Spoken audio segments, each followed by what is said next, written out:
global business. Only on CGTN.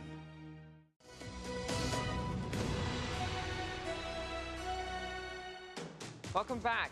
Disney reported mixed figures for the first quarter on Tuesday. It reported first quarter earnings of $189 per share, beating estimates. But revenue came in just below expectations at about $15.4 billion. Still, analysts say that's close enough. I think overall there's a broader theme going on. The parks are doing very well, and there is some pressure on the network side and the other areas, the media properties. ESPN is still kind of wobbling a little bit, though it's still the leader. It's still wobbling. So there's some issues on that side. So the revenue is light. There's the issue of over-the-top TV, people going on streaming services and other areas. So those challenges are playing out on the top line. Earnings are still good. So let's see where Disney is making the right moves. They're moving to streaming. They're moving where the action is moving. So they're doing the right things, but it'll take its time. They still have a number of levers to pull. It's still one of the best companies out there. So I wouldn't make too much of this earnings. I would say it's pretty much in line with expectations. And Disney also announced it's launching ESPN Plus, its first consumer streaming service this spring. Well, for more, let's bring in Erich Reimer. He's the president of Nueva Horizons and a contributor to the Seeking Alpha content platform. Welcome to the show. Great to be on. So this is the first earnings report for Disney since it bought the assets from Fox. What's your take on this earnings revenue picture? I mean, I think it was a very good quarter overall for Disney. I think they definitely had strong earnings, and the fact that their global properties grew amid I think a very optimistic consumer environment currently, where people are willing to spend on entertainment, who are willing to spend the time to go on vacation, etc., is very positive. I think that their acquisition of a lot of 21st Century Fox's properties, I think will be a good move for Disney overall. I think that right now they're trying to move more directly into into a real content powerhouse. I think they're really aiming to challenge Netflix to really become the content king, quote unquote. And I think by acquiring the properties, by launching their own streaming service in 2019, and by the success of movies such as Thor this past season, as well as Star Wars, it shows that they really have a strong start to it. And I think while this quarter we haven't seen, of course, a lot of that happen yet, I think they're still building up towards it. I think that over the next year or so, we'll begin to see a lot of this materialize, and I think it'll be a good year for Disney. So let's break some of this down, starting with the Fox assets. How do you see that playing out in Disney's overall broad strategy? I mean, I think it's really about building a multifaceted platform. I think they want to have a lot of production studios, a lot in sports. They want to have, now they'll have a majority stake in Hulu as well. And I think by having all those different distribution platforms and different production platforms, they'll really be able to get their content out there. And I think Disney and a lot of those more traditional studios have been seeing a lot of challenges in recent years from online content streamers like Netflix in particular.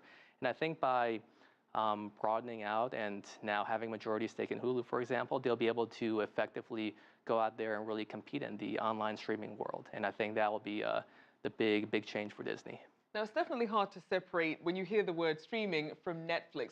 Has Disney left it too late, or do you think they can still catch up and really gain some market share?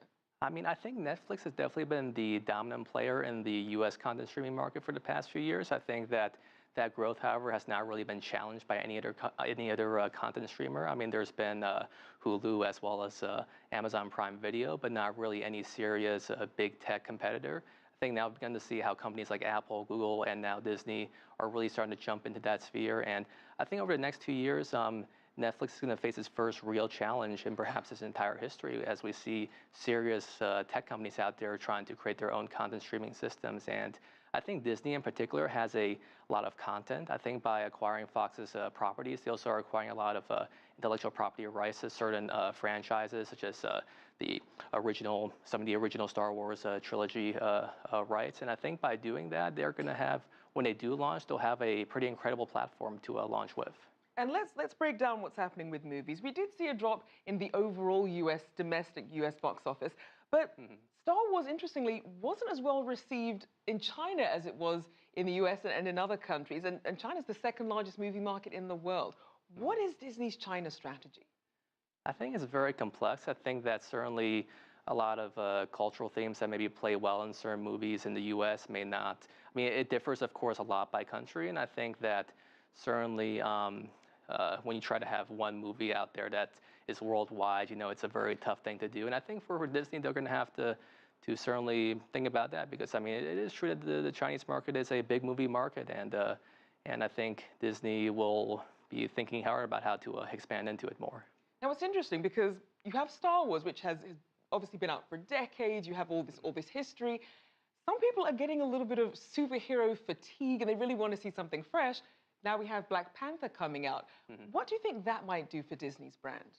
I think it's definitely pretty good. I think that in continuing box office sales, it's a mixed strategy. It's by first appealing to current fans of the franchise and the series, but also trying to appeal to new people who maybe did not grow up, who maybe are young or did not previously like the franchise. And I think by a lot of these movies that don't necessarily require you to understand the full story behind it. Like if you watch a movie like Black Panther or Thor, you don't need to have watched the entire Avengers series or anything. You can definitely watch it on its own and still really appreciate it.